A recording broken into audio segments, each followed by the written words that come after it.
सुप्रभात प्रिय छात्रों।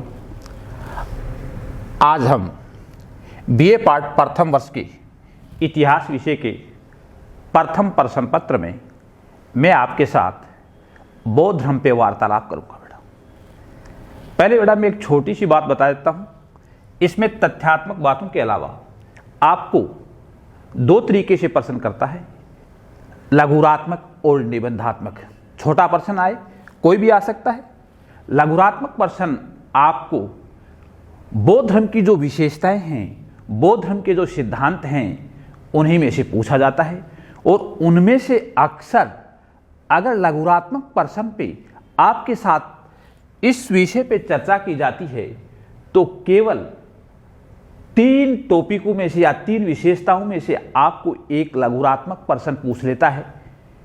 या तो बौद्ध धर्म के 4 आर्य सत्यों के नाम बताइए, या बौद्ध धर्म के अष्टांगिक मार्ग बताइए, या एक बौद्ध धर्म की बड़ा दर्शन के क्षेत्र में सबसे महत्वपूर्ण उपलब्धि है प्रतीति समुत्पाद। उन 3 विशेषताओं पे आपको एक लघुरात्मक प्रश्न पूछ सकता है। आवश्यक नहीं है कि वो पूछे, लेकिन ये तीनों विशेषताएं आपको सबसे ज्यादा याद रहनी चाहिए। निबंधात्मक प्रश्न अगर यहां से पूछता है तो वो एक ही प्रश्न आपको पूछता है, बौद्ध धर्म की विशेषताएं बताइए, तब भी वही बात होगी। बौद्ध धर्म के लक्षण बताइए, तब भी वही बात होगी। या बौद्ध धर्म के सिद्धांतों की विवेचना कीजिए, तब भी वही बात होगी। आपको इसमें से या तो विशेषताएं पूछता है या लघुरात्मक प्रश्न पूछता है, तो उनमें से। लेकिन ये एक ऐसा टॉपिक है जो प्रतियोगी परीक्षाओं के लिए भी महत्वपूर्ण है बेटा। इसलिए मैं आपको इसकी छोटी छोटी सारी जानकारी उपलब्ध करूंगा। ध्यान रहे बेटा, पहला मैंने लिखा कि यह धर्म था, इस धर्म का संस्थापक कौन था। यहां आपको इसकी प्रारंभिक जानकारी देना भी अत्यंत आवश्यक है। इस धर्म का संस्थापक बेटा गौतम बुद्ध था। गौतम बुद्ध। इसका प्रारंभिक नाम सिद्धार्थ था, या इसके बचपन का नाम सिद्धार्थ था। और इस शब्द का अर्थ है जिसकी आकांक्षाएं पूर्ण हो। सिद्धार्थ, इसके पिता का नाम सुदोधन था, जिनका संबंध शाक्य वंश से था। इनकी माता का नाम महामाया था या माया देवी था। वो इसके जन्म के कुछ समय के पश्चात ही इस संसार से अलविदा हो गई थी। इसलिए इनका पालन पोषण इनकी मौसी प्रजापति गौतमी ने किया। अब अगली बात जो पहले बताना था, इसका जन्म के बारे में विद्वानों में मतभेद है। कुछ विद्वान इनका जन्म 563 ईसा पूर्व, कुछ इनका जन्म 566 ईसा पूर्व, और कुछ इनका जन्म 567 ईसा पूर्व। कपिलवस्तु के निकट लुम्बिनी नामक एक उद्यान में होता है। बड़ा ये मैंने नाम लिख दिया कपिलवस्तु। इसके निकट एक उद्यान लुम्बिनी में इनका जन्म हुआ था। कहते हैं कि इसकी माता अपने पिहर जा रही थी और वो विश्राम के लिए इस उद्यान में रुकी और वहां उन्हें प्रसव पीड़ा महसूस हुई। उसके कुछ समय के पश्चात ही इस बालक सिद्धार्थ का जन्म हुआ। इसके बारे में इतिहास में एक किंवदंती मिलती है बेटा। कहते हैं इनके जन्म के साथ ही आकाश से भविष्यवाणी हुई कि आज से पूर्व इस संसार में मेरे 7 पूर्व जन्म हो चुके हैं, अब मेरा और कोई पूर्व जन्म नहीं होगा। कहते हैं जन्म के साथ ये 7 कदम चले और 7 कदमों के साथ ये भविष्यवाणी हुई कि आज से पूर्व इस संसार में मेरे 7 पूर्व जन्म हो चुके हैं, अब मेरा और कोई पूर्व जन्म नहीं होगा।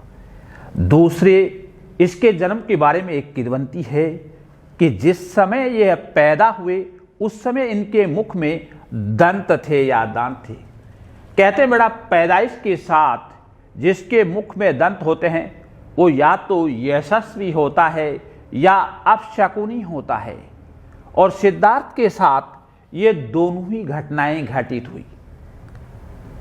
अपशकुनी तो ये इसलिए हुए कि जिस समय ये पैदा हुई इनकी माता इस संसार से अलविदा हो गई, और यशस्वी इसलिए हुए बाद में आगे जाकर के ये महान तपस्वी बने और एक नवीन धर्म के संस्थापक बने। ध्यान रहे बेटा, हम बात किसकी कर रहे थे? बौद्ध धर्म की। इस धर्म का संस्थापक कौन था? गौतम बुद्ध। गौतम बुद्ध के बचपन का नाम क्या था? सिद्धार्थ। इनका जन्म कब हुआ? विद्वानों की क्या 3 तिथियों पर मतभेद है। कुछ विद्वान 563 ईसा पूर्व मानते हैं, कुछ 566 ईसा पूर्व मानते हैं और कुछ 567 ईसा पूर्व मानते हैं कि जब इनकी माता अपने पिहर जा रही थी, जब कपिलवस्तु के निकट लुम्बिनी नामक उद्यान में हुआ था। माता का जन्म के साथ ही संसार से अलविदा होना, इसके साथ ही इनके पालन पोषण का भार था वो इनकी मौसी प्रजापति गौतमी पर आ गया, जिन्हें विमाता भी कहा जाता है और इनकी मौसी भी कहा जाता है। वहां से इन्हें दरबार में लाया गया और हमारी भारतीय सभ्यता और संस्कृति की परंपरा के अनुसार 6 या 7 दिन के बाद नामकरण संस्कार किया जाता है। तो कहते हैं कि इनका नामकरण, अगर कई बार आपसे पूछ ले कि सिद्धार्थ का नामकरण किसने किया, तो इसका नामकरण बेटा एक असित नामक पंडित ने किया। असित नामक पंडित ने इनका नामकरण किया। कहते हैं कि उसी दिन एक भविष्यवेता इनके घर के द्वार के आगे से जा रहा था। उसे दरबार में बुला लिया गया कि हमारे दरबार में या हमारे घर में एक कुलदीपक पैदा हुआ है, आप उसके हस्तक और मस्तिष्क रेखा देख करके बताइए कि बच्चा कैसा होगा या उसका भविष्य कैसा होगा। कहते हैं कि उस भविष्यवेता ने उसे देखा और उसने भविष्यवाणी कर दी कि इस नवजात शिशु में 2 ही विशेषताएं हैं, या तो ये शिष्य एक चक्रवर्ती सम्राट बनेगा या महान तपस्वी बनेगा। और ये भविष्यवाणी करने वाला भविष्यवेता कौन था? कई बार आपसे 2 नंबर का प्रश्न पूछ ले या किसी प्रतियोगी परीक्षा में पूछ ले कि सिद्धार्थ के बारे में भविष्यवाणी करने वाला भविष्यवेता कौन था, आपका उत्तर होगा बेटा कौनिडन्य। कौनिडन्य नामक ब्राह्मण ने इनका बारे में भविष्यवाणी की थी, या तो ये महान तपस्वी होंगे या चक्रवर्ती सम्राट होंगे। जो ही उन्होंने भविष्यवाणी की, एक शासक, एक राजा ये कभी भी नहीं चाहता कि उसकी संतान या उसकी नस्ल तपस्वी बने। एक राजा यही चाहेगा उसका युवा सम्राट बने। परिणाम क्या हुआ? सिद्धार्थ प्रारंभ से ही एकांत प्रिय और चिंतनशील रहते थे। राजा को यह स्थिति देख करके या पिता ये स्थिति देख करके दुखी हुए। उन्होंने सिद्धार्थ को मायावी संसार में लाने की कोशिश की या मायावी संसार के प्रति उन्हें आसक्त करने का प्रयास किया। परिणाम यह हुआ कि शीघ्र ही इनके विवाह की व्यवस्था कर दी गई। आजकल हमारे ग्रामीण अवस्था में बड़ा चलता है, जब बच्चा बदमाश हो जाता है या बच्चा एकांत प्रिय होता है या बच्चा कुछ नहीं करता है, तो घर वाले कहते हैं साधारणतः कि बच्चे के पाँव में बेड़ियां डाल दी जाए, अर्थात उसे बंधन में बांध दिया जाए। यही निर्णय सिद्धार्थ के पिता सुधोधन ने किया और 16 वर्ष की अवस्था में ही इनकी शादी कर दी गई। एक यशोधरा नामक सुंदर, जो 16 वर्षीय यशोधरा नामक कन्या के साथ इनका विवाह कर दिया गया ताकि ये उनके बंधन में बंध सके। किंतु यशोधरा भी सिद्धार्थ के जीवन को मोड़ नहीं पाई और उनमें वो ही चिंतन और एकांतशीलता रही। परिणाम क्या हुआ? कुछ समय के पश्चात जब सिद्धार्थ 28 वर्ष के हुए तो एक उनके पुत्र की प्राप्ति हुई। और जिस पुत्र का नाम उन्होंने राहुल रखा था। राहुल का अर्थ ही बंधन होता है। परिणाम क्या हुआ? अपने बच्चे की सूचना देने पर प्रत्येक व्यक्ति खुश या प्रसन्न नजर आता है या संतुष्ट आता है, लेकिन जब सिद्धार्थ को राहुल के जन्म के बारे में सूचना दी गई तो सिद्धार्थ दुखी हुए और उन्होंने उसी समय कहा, आज मेरे जीवन में बंधन की एक और श्रृंखला बढ़ गई है या मेरे बंधन का विस्तार हो गया है। आज से पूर्व मेरी आसक्ति पिता सुधोधन के प्रति, विमाता के प्रति थी, अब और यशोधरा के प्रति, अब राहुल के प्रति भी आसक्ति बढ़ गई है। किंतु फिर भी वो चिंतन में मगन रहे। पिता ने सोचा इसे मायावी संसार दिखाने के लिए या मायावी संसार में इसे लाने के लिए उन्होंने एक बार एक योजना बनाई कि शहर को स्वच्छ करके, शहर को साफ सुथरा करके सिद्धार्थ को शहर का भ्रमण करवाया जाए या नगर का भ्रमण करवाया जाए ताकि ये मायावी संसार के प्रति आसक्त हो। किंतु ये स्थिति भी सिद्धार्थ को अपनी तरफ नहीं मोड़ पाई। एक दिन सिद्धार्थ के सारथी छंदक, बड़ा ये सिद्धार्थ के सारथी का नाम था सारथी छंदक, और उसका अश्व कंधक,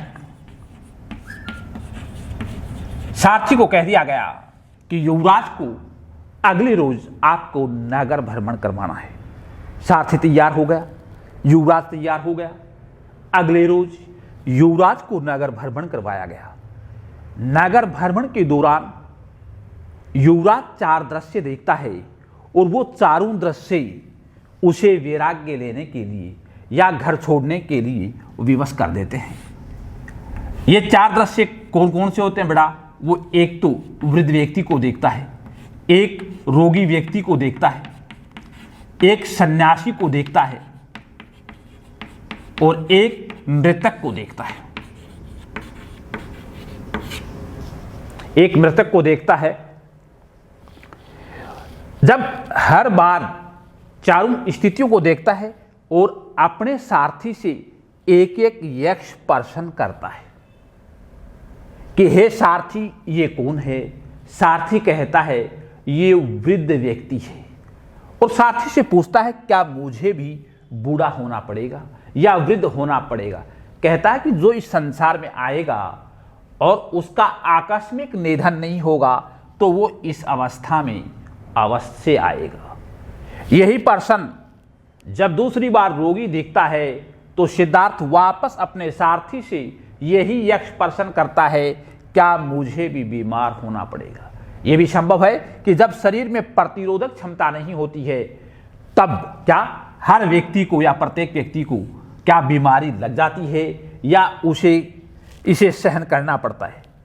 तीसरी बार एक सन्यासी मिलता है, उसके चेहरे पर प्रसन्नता नजर आती है और पुनः अपने सारथी से यही प्रश्न करता है कि सारथी ये कौन है? वो कहता है ये सन्यासी है, इसे इस संसार से कोई लेना देना नहीं है, ये अपनी ही मस्ती में मस्त है, इसलिए ये कौन है? सन्यासी। और चौथा मृतक।